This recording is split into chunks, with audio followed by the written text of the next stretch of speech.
میں شکریہ ادا کرتا ہوں مفتی عامر صاحب کا، جنہوں نے ہمیشہ شفقت فرمائی، اور ہماری یہ جو سینٹرل اسٹینڈنگ کمیٹی ہے وائس صاحب کی، جو اس میں الحمدللہ آج پریزیڈنٹ صاحب سے بھی ملاقات ہوئی مفتی صاحب کی، تو ہمیں جس لیول پہ اس کو لے کے جانا چاہیے ابھی تک ہمیں اس طریقے سے کامیابی نہیں مل رہی. ہمیں بہت سارے دوستوں کو انگیج کرنا ہے، اور مفتی صاحب کا جو پیغام ہے، جو دین کے بارے میں ہمیں یہ سکھاتے ہیں، بتاتے ہیں، وہ چیزیں ہم جب ان کو عام نہیں کریں گے تو پھر ہمارا مقصد پورا نہیں ہوگا. تو تھوڑا سا ہم سب کو اپنی اپنی ذمہ داری اٹھانی پڑے گی. آج کا جو ٹاپک تھا، جو بچوں کے اوپر شفقت اور محبت اور اسلام میں اس کی جو اہمیت ہے اس کے اوپر، یہ بڑا ایک دلچسپ اور زبردست ٹاپک ہے. اور میں یہ سمجھتا ہوں کہ یہ تو ہر گھر کی ضرورت بھی ہے، اور جو تعلیم ہے، اگر ہم اچھی تعلیم و تربیت اپنے بچوں کو دیں گے، ان کو دین کی طرف بھی راغب کریں گے اور دنیاوی تعلیم بھی دیں گے، تو ان میں اویئرنیس آئے گی، شعور آئے گا، اور صحیح کیا ہے غلط کیا ہے اس کے درمیان ہمیں تمیز کرنی ہے، اور بچوں کے اوپر نظر کیسی رکھنی ہے، ان کو کیسا فرینڈلی ماحول دینا ہے، اور کس چیز کو کس لیول پہ جا کے انہوں نے استعمال کرنا ہے. ہر والدین چاہتے ہیں کہ ان کے بچے اچھے ہوں، آگے جائیں، مگر چونکہ یہ ایک ایسی چیز ہے جو ہم سب کے ہاتھ میں ہے، اور اس کا کنٹرول تو کسی کے پاس ہے نہیں، اور اس میں کافی فساد بھی ہے.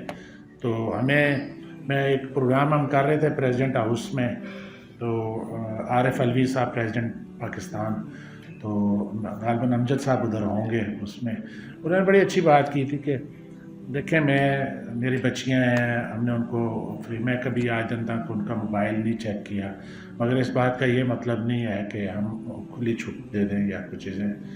ان کی تربیت میں ہر چیز میں ہمیں چیک اینڈ بیلنس رکھنا ہے.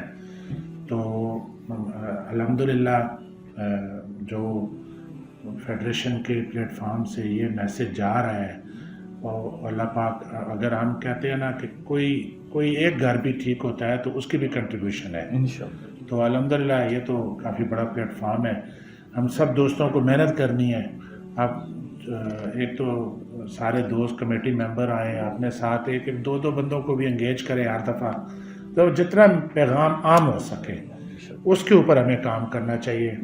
بولے اللہ کا فضل ہے، یہاں 100-150 بندہ آرام سے بیٹھ سکتا ہے. آگے بیٹھ جائیں، پیچھے بیٹھ جائیں، کوئی نہیں، ہم پیچھے بیٹھ جائیں گے، دوستوں کو آگے بٹھائیں گے.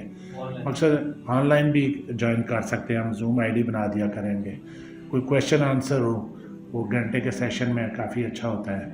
ابھی آگے اللہ کے فضل سے میں نے آج بھی ان کو کہا ہے، ابھی آج ہی نکالتا ہوں لیٹر پریزیڈنٹ صاحب کے نام سے، مفتی عدنان صاحب جو ہیں، مفتی عدنان کاکا خیل صاحب، انشاءاللہ جی 20 کو پلان کرتے ہیں ہم، 20 اگست تک کوشش تو کریں گے. ہماری خواہش ہے، کیونکہ مفتی صاحب تو ہمارا اثاثہ ہیں، مگر اس کے ساتھ ساتھ اگر نئی پرسنالٹیز بھی ایڈ آن ہوتی ہیں اور ان کا بھی پیغام عام ہوتا ہے تو اس سے زیادہ اچھا پیغام اور ہو جائے گا. انشاءاللہ. تو ہم سب آپ دوستوں سے میں پھر گزارش کروں گا، ہماری تھوڑی سی مجبوری ہے کہ ہمیں اگلے لمحے کا پتہ نہیں ہوتا کون سی سائن میں مل جائے، کدھر جانا پڑ جائے. تو آپ کے پاس یہ پلیٹ فارم ہے، جو پرسنالٹی بلانی ہے وہ تو حاضر ہیں، ٹائم بھی دیں گے. باقی آپ دوستوں سے گزارش ہے، جو کمیٹی ممبر ہیں وہ کم از کم سارے ہیں، اور اپنے ساتھ 1-2 بندے بھی لے آئیں تو اس سے کافی بہتری آئے گی انشاءاللہ تعالیٰ. آج کا جو پریزیڈنٹ کا میسج ہے سر، آپ اپنے تھرو کنوے کر دیں، انہوں نے کیا کہا ہے درس کے بارے میں کہ یہ درس رکنا نہیں چاہیے. وہ تو ماشاءاللہ دیکھیں نا، مطلب وہ خود بھی کہہ رہے تھے، ابھی اوپر نیچے مہمان ان کے پاس آ گئے، پھر وہ بیٹھ گئے کہ میں خود بھی جوائن کروں گا. اور میں نے کہا سر، مفتی صاحب نے بات کی کہ 7-8 ماہ سے ریگولر ہمارا درس ہو رہا ہے. انہوں نے اپریشیٹ کیا، میں نے کہا جی اچھی چیز ہے، اس کو آگے کنٹینیو رہنا چاہیے اور ہمارا مکمل تعاون ہوگا. تو الحمدللہ میں ہوں، آپ کا ادنا سا بھائی ہوں، بیٹھا ہوں، جو ہماری ذمہ داری ہوگی وہ ہم پوری کریں گے. پریزیڈنٹ صاحب کو ہم جیسے کہتے ہیں وہ کرتے ہیں.